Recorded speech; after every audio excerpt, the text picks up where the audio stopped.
Hi, my name is Tammy Risbrow, and please bear with me because I'm really nervous about making this video. But the reason I'm doing this is because my son just turned 29 today, and I haven't seen or spoken to him in almost 7 years. Have you ever had a child hurt you so bad that you don't know if you'll ever recover? You may wonder, making this video, maybe it will hurt the chances of us ever reuniting as a family. Well, I say, how could it? Because it's been almost 7 years. This isn't about airing our dirty laundry or drama. This is real, and this is happening all over the world today with so many families. There's many reasons for why I'm doing this, but I'm tired of crying and hurting. I have bags under my eyes. I've aged 20 years in 7. I feel like I've done something wrong, and I just feel dirty, like, you know, like people judge me. It's not that they judge me badly, they they don't talk to me about it because they're afraid that I'll cry and it'll hurt me, and they really honestly don't know what to say. I've been told that my son really doesn't have a conscience. About a week after he got married, or engaged, I'm sorry, he made a huge mistake, and I found out about it. And I tried to talk to him on texting because at the time he was in the Air Force. I explained to him that what he did was wrong and he needs to come clean before he gets married, because you don't want to start your marriage with a secret. And instead of him owning up to the mistake and trying to fix it, he showed her the text and totally threw me under the bus and said that I was lying. I was in complete shock because before this time I had never caught my son in a lie. And I was just like, I had so many emotions going through me, and I still to this day will never understand what happened. I have notes here because this is a really important video and I don't want to leave anything out. I'll first start with the wedding, or the rehearsal dinner. I had called my son to talk about the invitations because his fiance and mother had got together with my mom and I a few months before the wedding and asked us to make a list of who we wanted to invite. So we did, and I got it back to her. And it wasn't, maybe a couple weeks before the wedding, and none of our family or friends had received an invitation. So I called my son up and he wasn't able to answer, so I ended up calling his fiance. And I explained to her, I said, I was just wondering about the invitations because no one has received one. And she said, who Chris and I invite to the wedding is between us. And I'm like, I totally understand that. I was just wondering who you guys invited so I could explain to them, if they're not invited. It's not a big deal. And she's like, well, again, who we invite is between us. And I was just like in shock, actually, disbelief. So I called my mom and I explained to her, what was said, and she's like, well, maybe you should call Sarah's mom. So I ended up calling her mom, and she said she didn't really understand what was going on, but she would talk to her and call me back. And it wasn't 10 minutes after that, my son called me up and he's like, Mom, I can't believe you called Sarah's mother. And I'm like, Christopher, what's the big deal? I just wanted to find out about the wedding and the invitations. And he's like, Mom, we will get them out, but who we invite is between us. And I'm like, I understand that, but you're my son.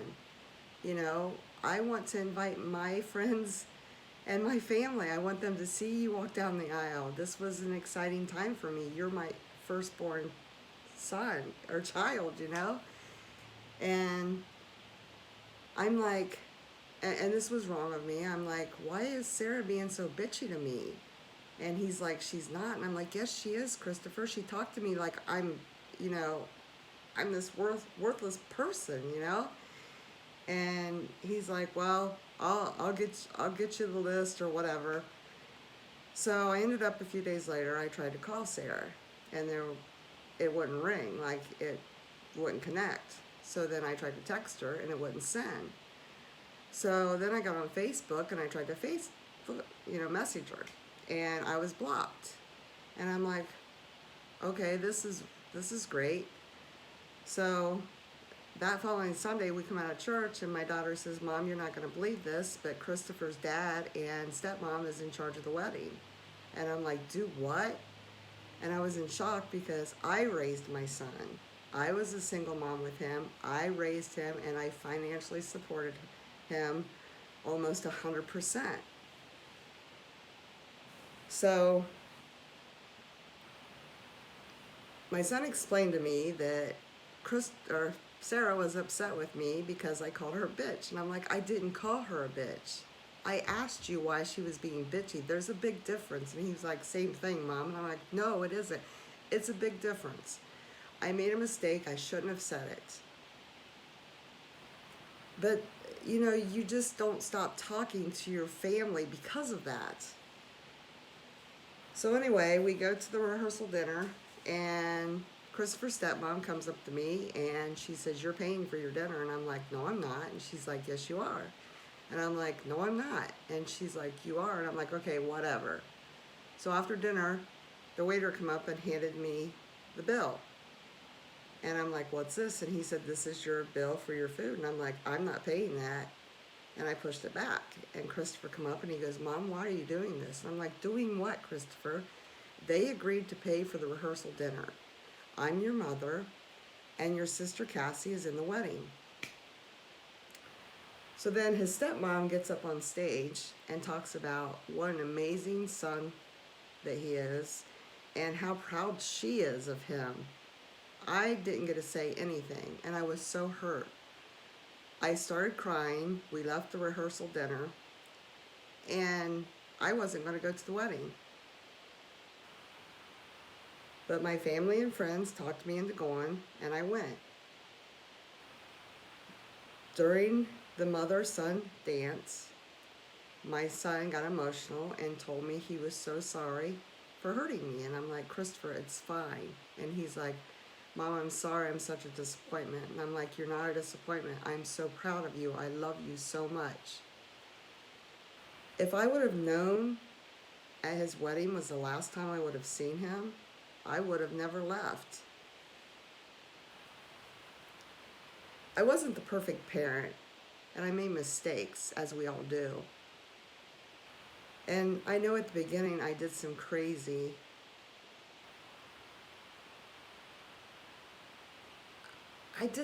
things, but I was hurt. I mean, they weren't that crazy. I just wanted to try to fix this. Telling people that I took your family away from you, no, we are still here for you, but you choose not to speak to us.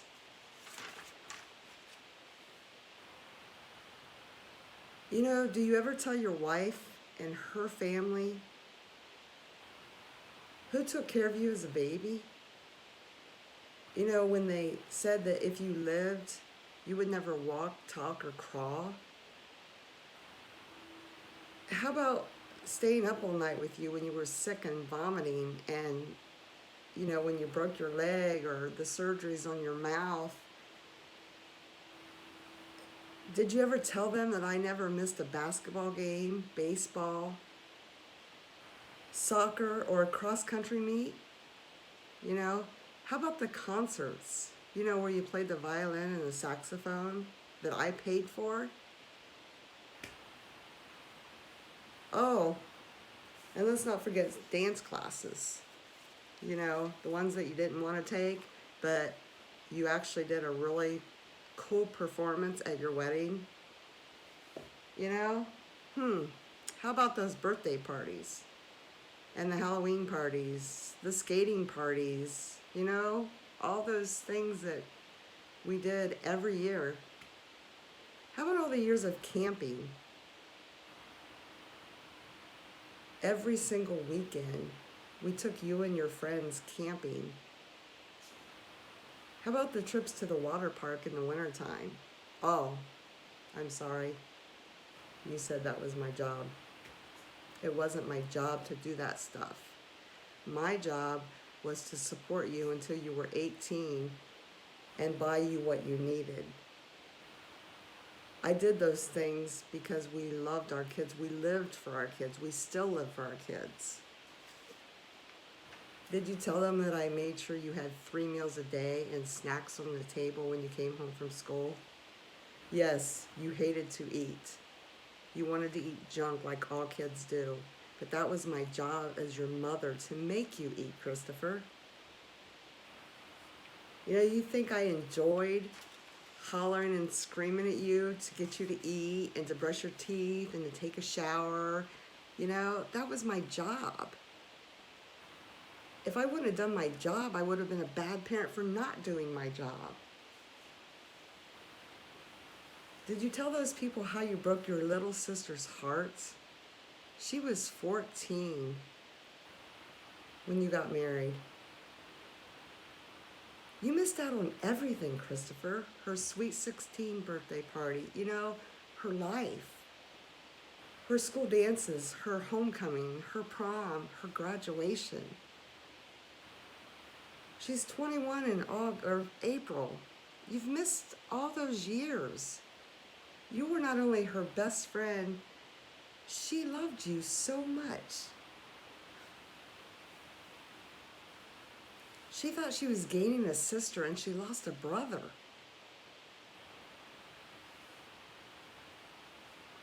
I really don't know how many years she cried over you, but I know it took her a long time to trust again.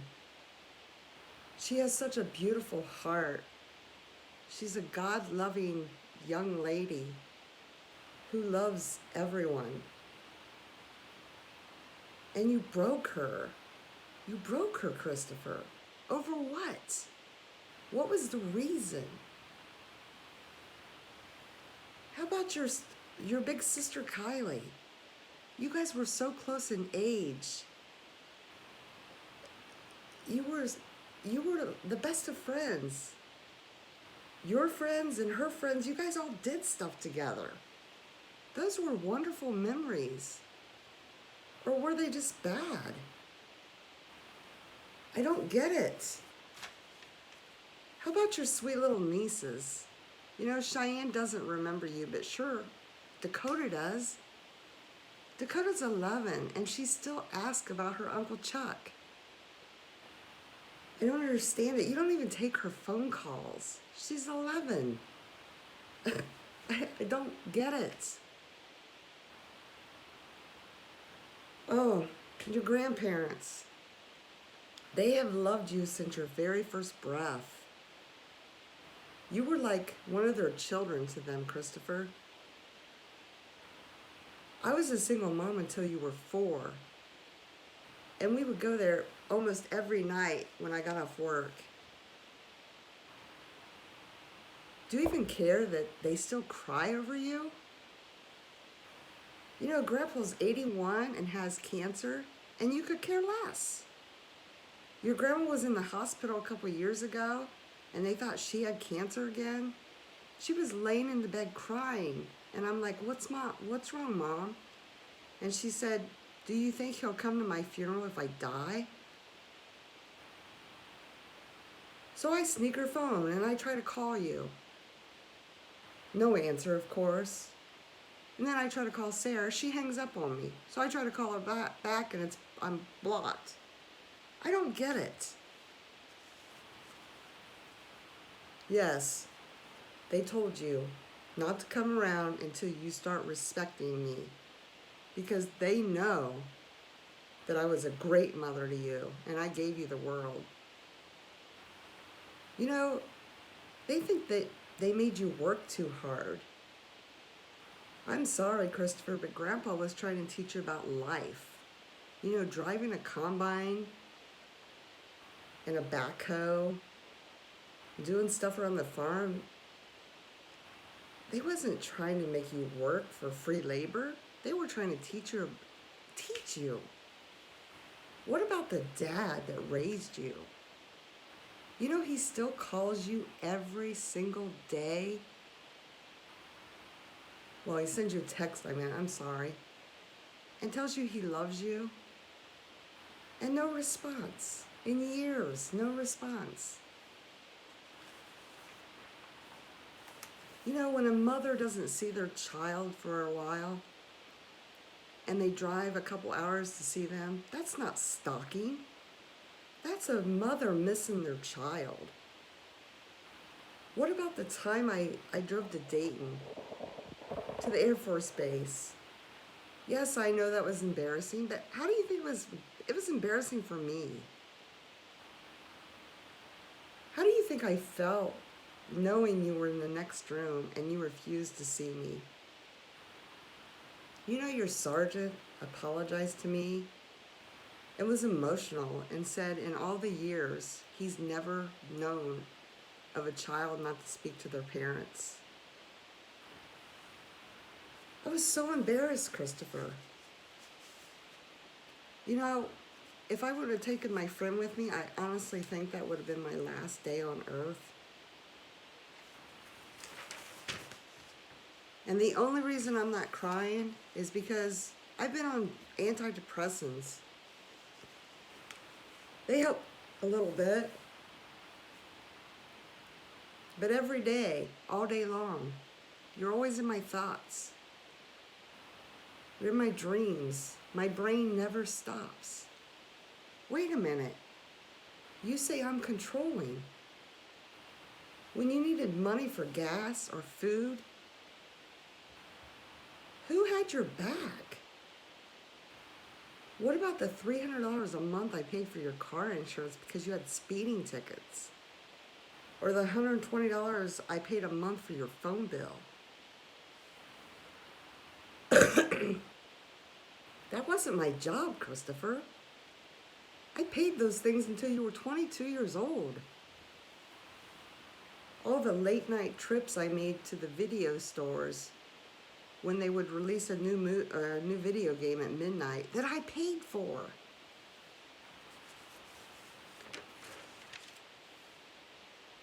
You have lived a lie for 7 years, but I will always forgive you, and I will always love you.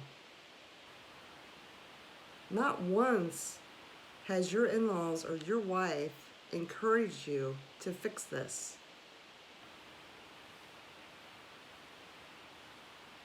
I have sent tons of letters, emails, texts.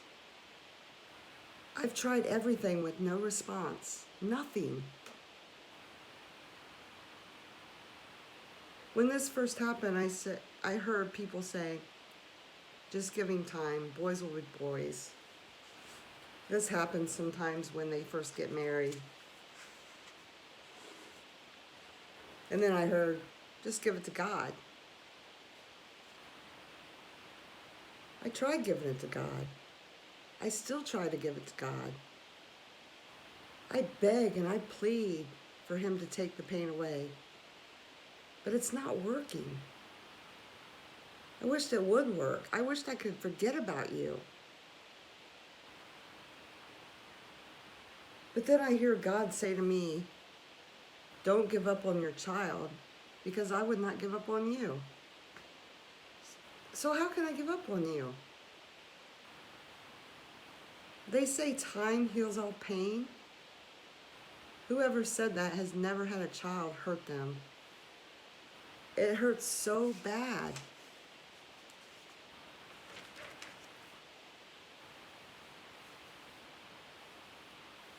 You know, I know you're a pilot and your wife is almost a doctor. And I'm so proud. I want you guys to be happy. I think back of the times we went to Ohio State Fair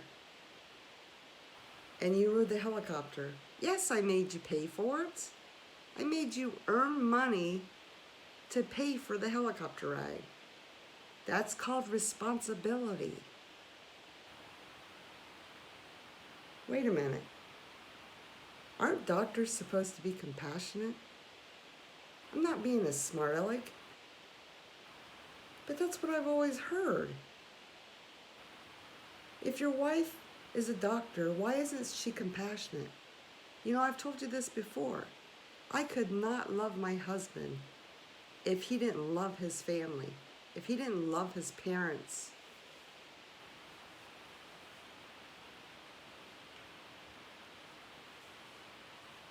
You know, I haven't said much about your birth father.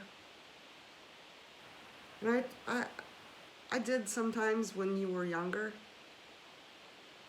because he didn't spend time with you. He went to Florida every spring break and never invited you. He didn't pay child support until you were 11. $15 a week. And I put that in the bank for your first car. And we paid the rest. And your second car. You know, the one that we were helping you turn into a professional race car? You remember Walt? Your dad used to drive for him? Well, your dad was so high on cocaine that I had to go and get him in Mexico. That cost me thousands of dollars. I didn't have to do that, but you were a baby, and you were his son.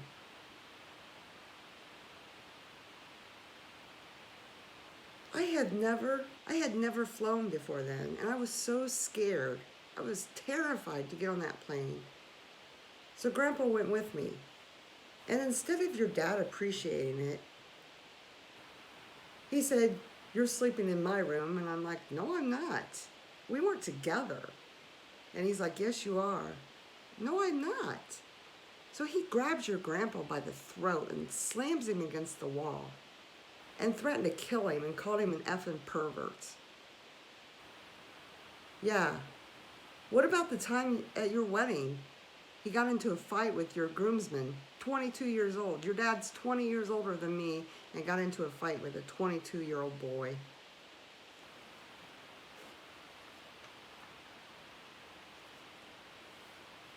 Your grandparents used to pay his electric bill, gas bill, and buy him groceries because he didn't work.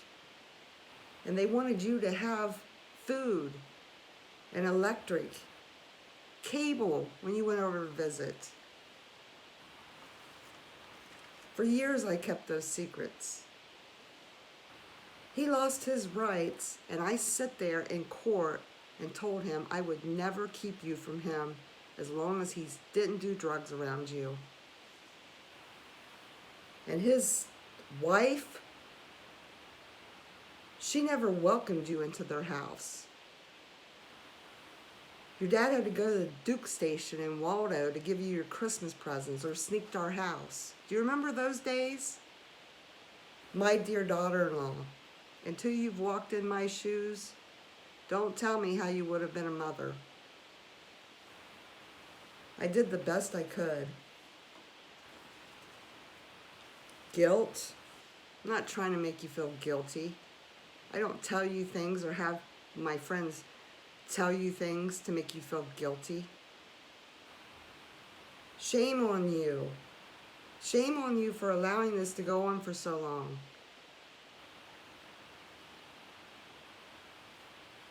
What about everything I gave you in life, Christopher?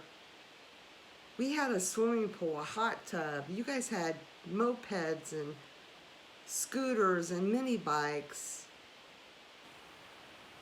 I don't get it. How stupid were we? I feel like a fool. It wasn't my job. My job was to love you. Yeah, maybe I loved you too much. I've heard that. Well, you used to call him all the time when he would come over here. That was my job to make sure you got to a friend's house safe. That was my job, that I check on you if you're staying all night. I'm sorry I'm such a disappointment, but I'm your mother, and I love you, and I want nothing but the best for you.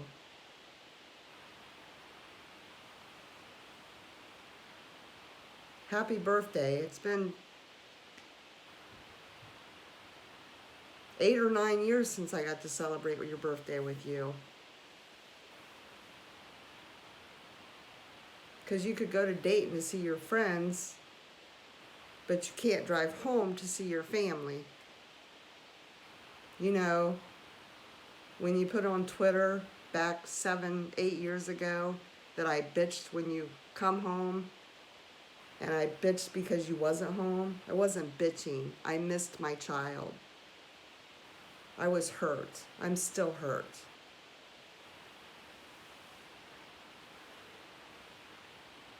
I hope you have a wonderful life, Christopher.